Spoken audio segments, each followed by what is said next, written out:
유혹을 이기는 코람데오라는 말씀으로 오늘 함께 은혜를 나누기를 소망합니다.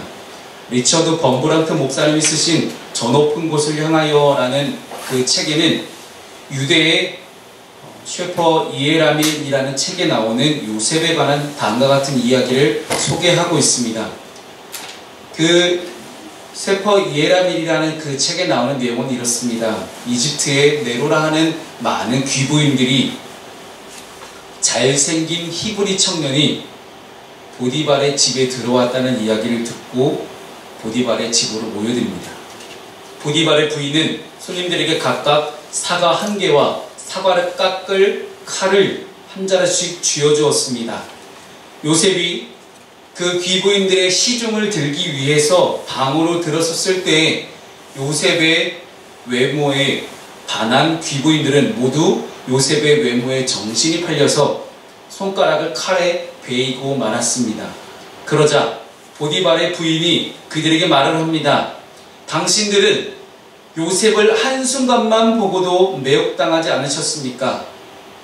이제 당신들은 그를 매일같이 보는 내가 어째서 이토록 정열로 불타오르고 있는지 이해하실 수 있을 겁니다. 라는 그러한 내용을 담고 있는 책입니다. 물론 실제 있었던 일은 아니고 유대인들 가운데 전해 내려오는 그런 책의 내용이지만 정말로 재미있는 표현이 아닐 수가 없습니다. 실제로 요셉의 외모가 이집트에 있는 그 어느 사람보다도 뛰어난 외모를 가졌다라고 많은 문서들은 기록을 하고 있습니다. 그런데 이 요셉은 외모만 뛰어난 것이 아니라 실제로 능력도 뛰어났습니다. 그래서 이집트의 국방부 장관이었던 이 보디발이 요셉에게 자기의 집의 모든 사무를 다 맡깁니다. 요셉은 정직했고 성실했고 겸손하게 주어진 일에 최선을 다할 수 있는 그런 멋진 노예였고 멋진 종이었습니다. 요셉을 바라보는 보디발의 눈빛은 당연히 애정이 가득했을 것입니다.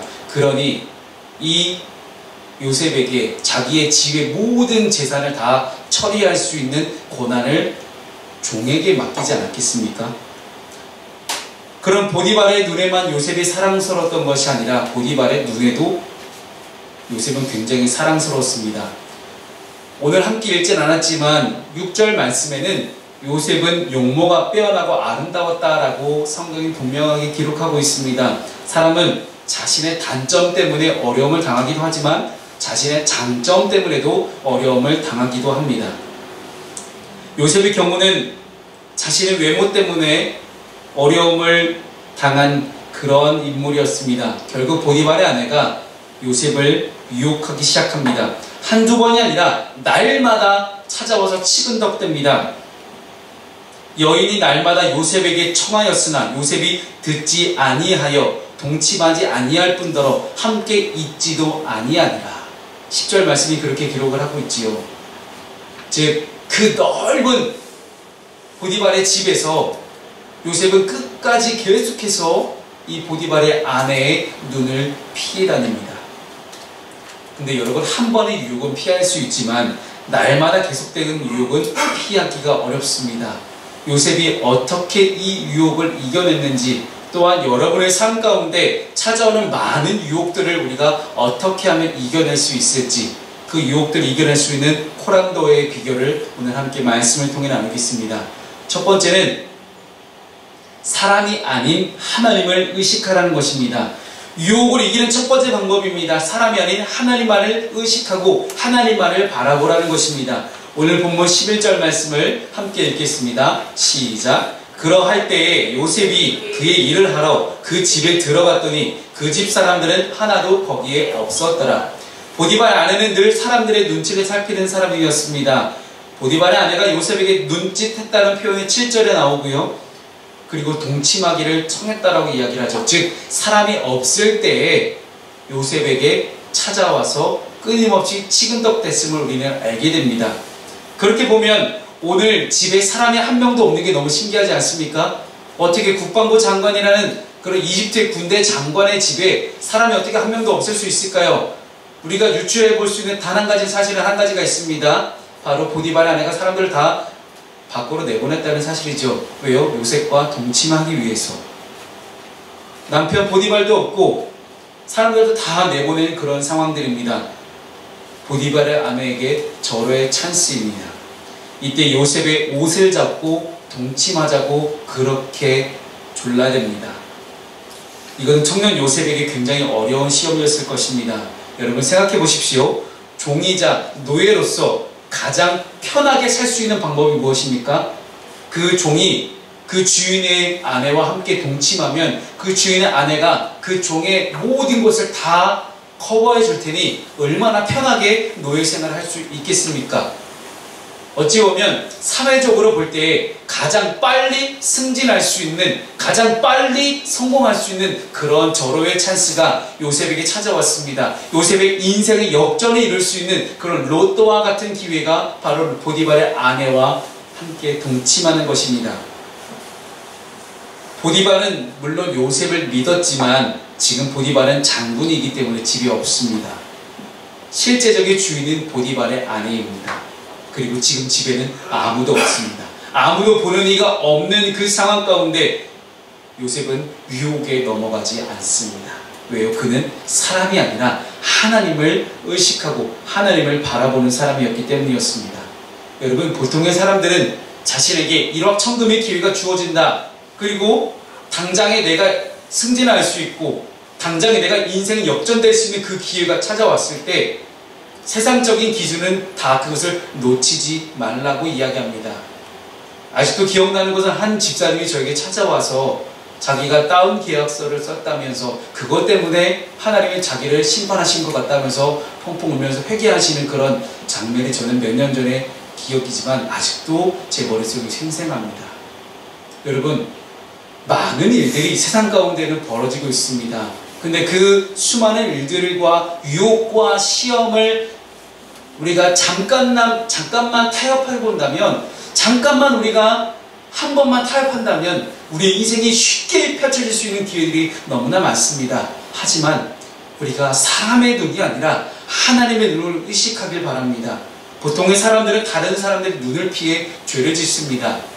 경찰이 있는데 그 앞에서 대놓고 도둑질하는 사람은 없습니다. 사람들이 보는 가운데 대놓고 죄를 짓지를 않는 것이 인간의 본성입니다.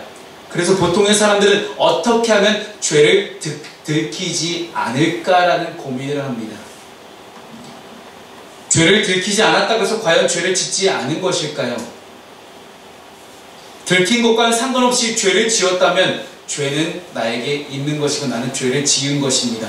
보디발의 아내의 행동의 기준은 사람들의 눈이었습니다. 사람들의 눈이 없을 때의 보디발의 아내는 죄를 짓고자 했습니다. 가인이나 다윗, 아간, 아나니아와 혹은 삽비라 같은 이 모든 사람들의 범죄는 다 사람들의 눈을 피해서 사람들이 없을 때 다 죄를 지었습니다. 아담과 하와는 어땠습니까? 하나님이 자기들과 함께 계시지 않는다는 생각을 가지고 선악을 알게 하는 나무의 열매를 두고 그들은 잠깐의 고민 후에 바로 먹어버리는 그런 죄를 짓지 않았겠습니까? 여러분, 요셉은 하나님의 눈을 의식하는 사람이었습니다. 오늘 본문의 9절 말씀입니다. 함께 읽습니다. 시작. 이 집에는 나보다 큰 이가 없으며 주인이 아무것도 내게 금하지 아니하였으도 금한 것은 당신뿐이니 당신이 그의 아내임이라. 그런즉 내가 어찌 이 큰 악을 행하여 하나님께 죄를 지으리까. 아멘.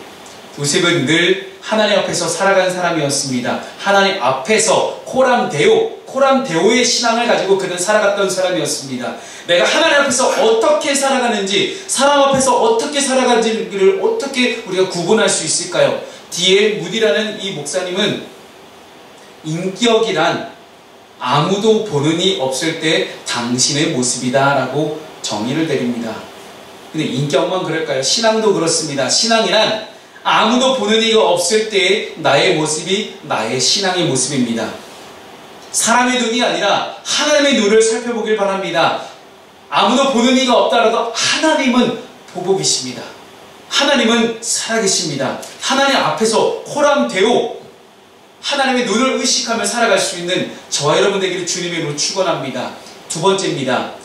두 번째, 우리가 유혹을 이겨내기 위해서는 유혹이 찾아왔을 때 유혹을 분명하고 단호하게 거절하는 것입니다. 여러분 12절 말씀을 함께 읽겠습니다. 시작. 그 여인이 그의 옷을 잡고 이르되 나와 동침하자. 그러나 요셉이 자기의 옷을 그 여인의 손에 버려두고 밖으로 나가매. 아멘. 보디발의 아내는 요셉에게 애원하며 간청하지만 요셉은 그와 말도 섞지 않습니다. 생각하는 척도 하지 않습니다. 유혹에 대해서, 유혹이 찾아왔을 때 유혹 자체에 대해서는 절대로 예의 바르게 행동하지 않습니다. 그냥 나가버립니다. 아무리 보디발의 자기의 주인의 아내가 옷을 잡아 끌어도 그냥 그 잡아 끄는 옷을 내팽개치고 그냥 도망가 버립니다. 유혹을 이기는 분명한 방법입니다. 여러분, 거절입니다. 단호하고 분명하게 NO를 외치는 것입니다. 믿음을 다른 말로 표현하면 거절입니다. 여러분, 히브리서 11장에는 믿음장인데 믿음장에는 모세라는 인물에 대해 소개합니다. 함께 읽습니다. 시작. 믿음으로 모세는 장성하여 바로의 공주의 아들이라 칭함받기를 거절하고 자신의 정체성에 대한 내용이요. 나는 어떤 사람인가? 과연 나는 그리스도인인가? 나는 신앙인인가? 나는 프론스교회 교인인가? 나는 과연 어떤 사람인가에 대한 정체성을 이야기할 때 여러분, 나는 많은 사람들이 네가 어떻게 그리스도인이야? 네가 어떻게 기독교인이라고 이야기하는 많은 수많은 사람들 앞에서 나는 바로의 공주의 아들이라 칭함받기를 거절하는 것처럼 우리가 많은 유혹과 많은 타협과 많은 시험들이 찾아왔을 때 그것들을 분명하게 거절할 수 있는, 그 자신의 정체성을 스스로 분명하게 만들 수 있고 자신의 정체성을 분명하게 스스로 세워갈 수 있는 그런 분명하고 단호한 NO, 거절이 우리 삶에, 우리의 신앙에 필요하다는 것입니다. 아담과 하와는 거절하지 못했습니다. 뱀이 찾아와서 야 봐라, 이것을 하나님 왜 먹지 말라고 했을까? 이것을 먹었을 때는 너희들이 눈이 밝아져 하나님과 같이 될 거야. 하나님이 볼 때 아담과 하와 쟤네가 선악과를 먹게 되면 하나님처럼 똑같이 될 것, 하나님처럼 똑같이 그런 전지전능한 그런 존재가 될 것이 두려워서 너희들을 먹지 못하게 한 거야 라는 그런 유혹을 갖다 줍니다. 여러분, 선악을 알게 하는 나무의 열매는 단순히 선악과를 먹은 것이 죄가 아닙니다. 하나님이 먹지 말라고 말씀하셨는데 그 말씀에 순종하지 않았기 때문에 말씀에 대한 불순종을 분명히 성경은 죄라고 규정하고 있습니다. 여러분, 말씀에 대한 불순종, 아담과 하와가 하나님처럼 눈이 밝아지고 싶었던 것, 그것은 결국 무엇입니까? 어제도 우리 준혁이 친구가 잠깐 우리 너나들이 놀러 왔었는데 그 친구가 자기는 무신론이라고 이야기해요. 자기는 아무것도 안 믿는다고 이야기를 해요. 근데 여러분, 거의 대다수의 철학자들이 이야기하는 무신론은 세상에 없다. 신을 믿지 않은 것이 아니라 자기 자신이 신이 된 것이다. 결국 무신론은 없습니다. 다 자기 자신이 신이 되어서 자기 자신이 전능한 존재가 되어서 내가 내 맘대로 하면 내가 잘 살 수 있겠다라고 믿는 그런 신앙이 그들에게 담겨져 있는 것입니다. 아담과 하와도 똑같습니다. 이렇게 해서 눈이 밝아졌을 때 자기들이 신이 되고 싶었던 것입니다. 즉 그들의 인간적인 교만이 하나님께는 범죄함이 되었던 것입니다. 여러분, 유혹과는 그 어떤 유혹이 들어와도 말도 섞어서는 안 됩니다. 유혹에 대한 즉각적인 반응, 첫 번째 반응은 거절이어야 됩니다. 요셉이 유혹을 대하는 태도는 평상시에 이미 훈련된 그런 습관이었습니다. 보십시오. 여러분, 유혹에 자주 넘어지는 사람들의 특징은 유혹을 받을 때부터 고민합니다. 고민을 해요. 속으로 생각을 하죠. 그리고 기도하기 시작하는 사람들은 그나마 알아요. 근데 기도도 안 하면서 그냥 고민만 하고 있는 사람들은 정말로 그 유혹에 잘 빠지게 됩니다. 그런데 여러분, 유혹이 찾아왔을 때 고민하면서 기도하면 이미 때는 늦습니다. 유혹을 받기 전에 우리는 기도할 수 있어야 됩니다. 예수님도 이렇게 기도하라고 우리에게 가르치셨죠. 우리를 시험에 들게 하지 마시옵고 하나님께 간절히 여러분 기도하십시오. 내가 시험에 들지 않을 수 있도록 여러분 기도하십시오. 그래서 우리 하나님의 보호하심과 하나님의 울타리 안에 있을 수 있도록 하나님의 성령이 내 마음을 주장하여서 그 어떤 유혹과 시험이 나에게 찾아오지 않고 나를 고민하지 않게 만들 수 있도록 끊임없이 내가 하나님의 품 안에 있게 해달라는 그런 간절한 간청하는 기도가 저와 여러분이 있기를 소망합니다. 여러분, 이렇게 기도하는 것도 중요하지만 또 하나는 유혹이 찾아왔을 때 즉각적으로 우리는 행동으로 옮겨야 돼요. 그러기 위해서는 평상시에 우리의 삶에, 우리의 마음의 우선순위가 분명해야 됩니다. 우리의 마음의 우선순위는 무엇입니까? 여러분, 사람이 하루아침에 살이 찔까요? 아닙니다. 하루아침에 살이 빠지는 것도 아니에요. 평상시에 식습관이 쌓여서 내 몸을 만듭니다. 우리 썸데이 사회복지사님하고 2019년에 제가 같이 살 빼기로 뱃살이 너무 나와서 이게 저는 이제 뱃살이 많지만 안 됩니다. 저 건강에 고혈압이 있는 환자이기 때문에 저희 집안의 내력입니다. 저희 집안의 내력이 딱 두 가지가 있는데 M자 탈모와 그리고 고혈압 두 가지가 있는데 전형적인 아재죠. 네. 그래서 건강을 위해서 하나님 맡겨주신 목회의 사명을 감당해야 되는데 건강 때문에 목회를 못한다면 이 얼마나 하나님께 또 큰 불충입니까? 그래서 하나님께 제가 올해는 꼭 하나님 제가 건강관리 잘하겠습니다 라고 했는데도 이번 주에도 엄청 먹었네요. 여러분, 영적인 것도 마찬가지입니다. 하루아침에 영적인 수준이 확 올라가는 것도 아니고 하루아침에 영적인 수준이 쌓아놨던 영적인 수준이 팍 떨어지는 것도 아니에요. 그렇기 때문에 우리는 조금씩 점진적으로 끊임없이 매일매일 일상의 삶 가운데서 여러분의 신앙을, 영성을 잘 한 개다 계속해서 쌓아갈 수 있는 그런 여러분 되었으면 좋겠습니다. 그런데 우리가 죄와 타협하기 시작하면, 유혹에 쉽게 넘어오기 시작하면 여러분, 쌓아놨던 영성이 무너지는 것은 한순간인 것 같습니다. 요셉은 외모로는 누구보다 탁월한 노예였습니다. 하지만 그는 노예의 정신으로 살지 않았습니다. 여러분, 노예의 정신으로 사는 사람이 어떤 말입니까? 시키는 것만 하는 사람입니다. 하지만 요셉은 보디발이 자신의 모든 집안의 사물을 다 재단을 맡겼을 때 성실하고 누구보다도 지혜롭게 그 일들을 해나갑니다. 절대로 노예는 그렇게 행동하지 않습니다. 누구보다 성실한 노예였지만 그는 어떤 노예였습니까? 사람의 노예가 아니라 하나님의 노예로 살아간 사람이었습니다.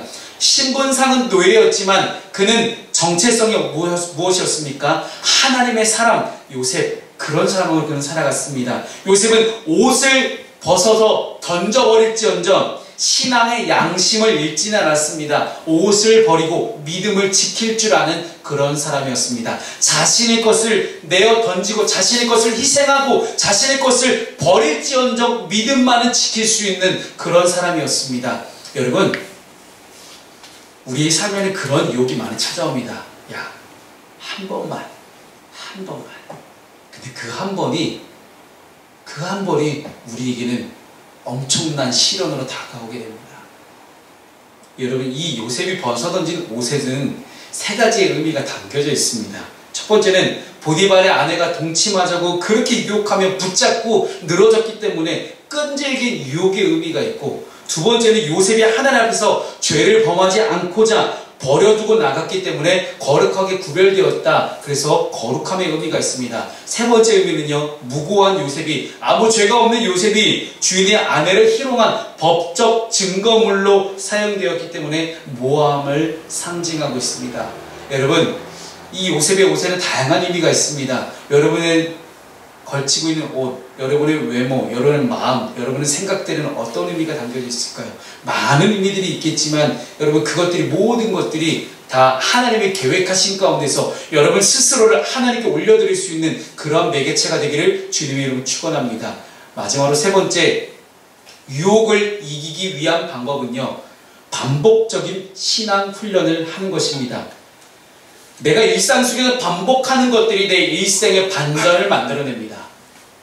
창세기 39장에는 반복적으로 쓰인 단어들이 있습니다. 첫 번째는 함께입니다. 여호와께서 요셉과 함께 하시고, 간수장은 그의 손에 맡긴 것을 무엇이든지 살펴보지 아니하였으니 이는 여호와께서 요셉과 함께 하시니라. 여호와께서 요셉과 함께 하심으로 그가 형통한 자가 되어 그의 주인 애굽 사람의 집에 있으니 그의 주인이 여호와께서 그와 함께 하심을 보며, 오늘 함께라는 단어가 4번이나 쓰여져 있습니다. 2019년에 여러분의 인생에 우리 하나님이 함께 하시기를 주님의 이름으로 축원합니다. 하나님이 함께 하신다. 인카네이션, 하나님의 임재, 하나님의 임재 가운데 하나님과 함께 한다면 여러분 무엇이 두렵겠습니까? 하나님이 함께 하시는데, 주의 말씀은 내 발의 등이요 내 길이 빛이니다라고 분명히 시편 말씀 우리에게 기록합니다. 사랑하는 여러분, 인간이 가지고 있는 근본적인 두려움과 절망, 근심, 걱정은 거의 대부분 내 앞길을 모르는 것에서부터 기인합니다. 어떻게 사람이 자기 앞길을 알 수 있겠습니까? 하지만 우리 주님은 아십니다. 그렇기 때문에 내가 힘들 때에도 나를 안아주고 계셨고, 나를 업어주고 계셨고, 내가 기쁠 때에도 나와 함께 춤추고 계셨던 그 하나님을 함께 기억하며 하나님과 함께 성령으로 2019년 살아갈 수 있는 저 여러분 되기를 소망합니다. 두 번째는 은혜입니다. 39장 21절에는요, 그에게 인자를 더하사 간수장에게 은혜를 받게 하시네. 그리고 오늘 함께 읽지 않았지만 4절 말씀에는요, 요셉이 그의 주인에게 은혜를 입어 섬김에 그가 요셉을 가정 총무로 삼고 자기의 소유를 다 그의 손에 위탁하니, 은혜라는 단어가 2번이 나오게 됩니다. 여러분, 하나님께서 함께 하시는 사람은요, 하나님의 은혜가 있는 사람입니다. 하나님께서 함께 하시는 사람에게는 하나님의 끊임없이 무한한 하나님의 은혜를 끊임없이 부어주십니다. 그렇기 때문에 우리는 하나님의 함께 하심을 우리가 마음으로 믿고 입으로 시인하여서 하나님과 함께 동행할 때 우리에게 주어지는 은혜를 우리는 날마다 경험하게 됩니다. 여러분, 우리가 은혜를 얻기 위해서, 은혜를 구하기 위해서, 하나님의 은총이 우리가 함께하기 위해서 우리가 하나님을 붙잡고 늘어질 수 있는 여러분 되기를 소망합니다. 보디발의 아내는 요셉을 유혹하기 위해서 요셉의 옷자락을 붙잡고 늘어졌다면, 우리는 우리 주 예수 그리스도의 옷자락을 붙잡고 늘어질 수 있는 그런 끈질긴, 하나님께 향한 그런 끈질긴 간청함, 끈질긴 기도, 끈질긴 인내와 끈질긴 신앙심이 저 여러분 가운데 있기를 소망합니다. 마지막 3번째는 무엇입니까? 하나님이 함께 하시고 하나님의 은혜가 부어진 사람에게는요, 하나님이 그의 인생을 형통하게 해주신다는 사실입니다. 여러분, 형통하다는 뜻은요, 모든 일이 술술 잘 풀린다라는 그런 뜻을 갖고 있습니다. 여호와께서 그를 범사 형통하게 하셨더라. 3절 말씀에 여호와께서 그의 범사에 형통케 하심을 보았더라. 하나님이 함께 하실 때 은혜가 넘치고 또한 모든 일 가운데 형통하게 되어지는 그런 일들이 요셉의 삶에 계속해서 반복되고 있다는 사실입니다. 이것이 단지 보디발의 집에 종으로, 노예로 있을 때만 있었던 일입니까? 아니라는 거예요. 요셉이 17세부터 지금 죽을 때까지 요셉은 하나님과 함께 하였고, 하나님도 요셉과 함께 계셨고, 하나님께서 요셉에게 무한한 은혜를 베풀어 주셨고, 요셉이 죽는 날까지 그의 가정까지도, 그의 모든 집안과 가문까지도 다 하나님이 형통하게 하시는 놀라운 하나님의 섭리를 경험하고 살아갔던 사람이 요셉이었습니다.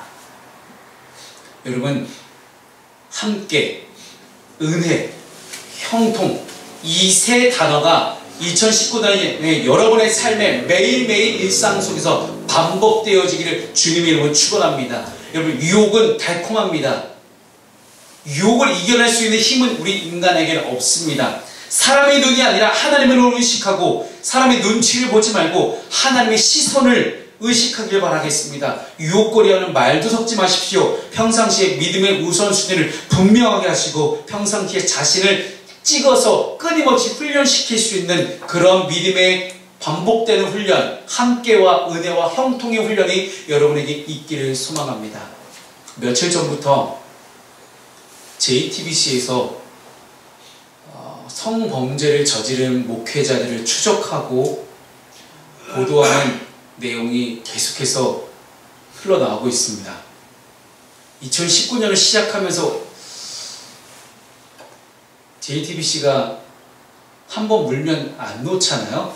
네? 최순실 게이트를 파헤치는 것만 봐도 그렇고, 안산의 한 대부도에 있는 어떤 한 교회부터 시작해서 수많은 교회 목사들이 이제 JTBC도 이제 이야기를 하는데, JTBC가 최근 한 10년의 통계를 왠지 아세요? 그 전에는 통계조차 나오지 않았다는 사실이에요. 얼마나 암암리에 그런 일들이 일어난지 참 안타까운 일이지만 10년 통계를 볼 때 79명이라고 이야기합니다. 드러난 것만. 드러났다는 건 사회적으로, 사회법으로 처벌을 받은 경우만 79명이에요. 사회법으로 처벌받지 않고 그저 교단법에서 이렇게 좀 돼갖고 좀 정직 처분되거나 면직 처분된 데까지 따져보면 부지기수입니다. 안타까운 일이기도 하지만 부끄럽기도 합니다. 저도 한 사람의 목사로서 왜 목회자들의 성윤리와 성범죄가 이렇게 끊임없이 언론에 오르낼 수밖에 없을까? 근데 더 놀라운 사실은요, 그렇게 성범죄를 저지른 79명의 목회자들이 물론 은퇴하신 분들도 있지만 거의 은퇴하지 않은 사람들이 다시 또 목회 현장에 돌아와서 아직도 버젓이 목회를 하고 있고 그들에게는 뉘우침이 전혀 없다는 사실입니다. 그리고 교단에서도 그들을 향해서 그 어떤 처벌도 제대로 하지 않은 채 그저 유야무야 넘기기 바쁘다는 사실입니다. 안타까웠습니다. 또다시 기도가 나을 수밖에 없는 그 뉴스를 보면서 주님만 부를 수밖에 없는 그런 안타까운 상황입니다. 왜 이런 일들이 반복될까요? 하나님이 살아계심이 인정되지 않기 때문입니다. 왜 한국교회 보고 어렵다고 이야기합니까? 왜 저희 같은 작은 교회들이 살아남을 수 없다고 그들은 많은 사람들이 이야기를 할까요? 왜 계속해서 힘들고 어렵다, 한국교회가 뭐 어떻게 바뀌어야 된다 그런 소리만 할까요? 여러분, 교회가 바뀌기 전에 제일 먼저 이루어져야 될 것은요, 살아계신 하나님이 인정되는 것입니다. 교회 제도가 아무리 바뀐다 한들, 아무리 여러 가지 것들이 많은 제도적으로 시스템적으로 바뀐다 한들, 모든 그리스도인들이 목회자부터 모든 어린아이까지 하나님의 살아계심을 인정하지 않는다면 그 어떤 종교개혁도 일어날 수가 없을 것입니다. 사랑하는 여러분, 유혹은 분명히 참 쉽지 않습니다. 하지만 사랑하는 여러분, 성령 안에 사시기 바랍니다. 성령 안에 살아가기 시작하면 그 어떤 유혹과 시험이 찾아온다 할지라도 전쟁은 나에게 속한 것이 아니라 하나님께 속해 있다고 우리가 분명히 함께 찬양으로 고백하지 않았습니까? 내가 유혹과 시험을 이겨보려고 싸우기 시작하면 우리는 반드시 패합니다. 반드시 지고 맙니다. 하지만 성령으로 싸워 이기면 우리는 분명히 전쟁이 하나님께 속해 있음을 믿음으로 고백할 수밖에 없는 일들이 우리에게 벌어지게 됩니다. 사랑하는 여러분, 2019년에 성령으로 살아가시면서 나의 모든 유혹과 시험을 이겨낼 수 있는 그 모든 전쟁의 주도권이 하나님께만 있음을, 살아계신 하나님께만 있음을 인정하고 갈 수 있는 한 주간과 2019년이 되기를 주님으로 축원합니다. 기도하겠습니다. 사랑의 하나님,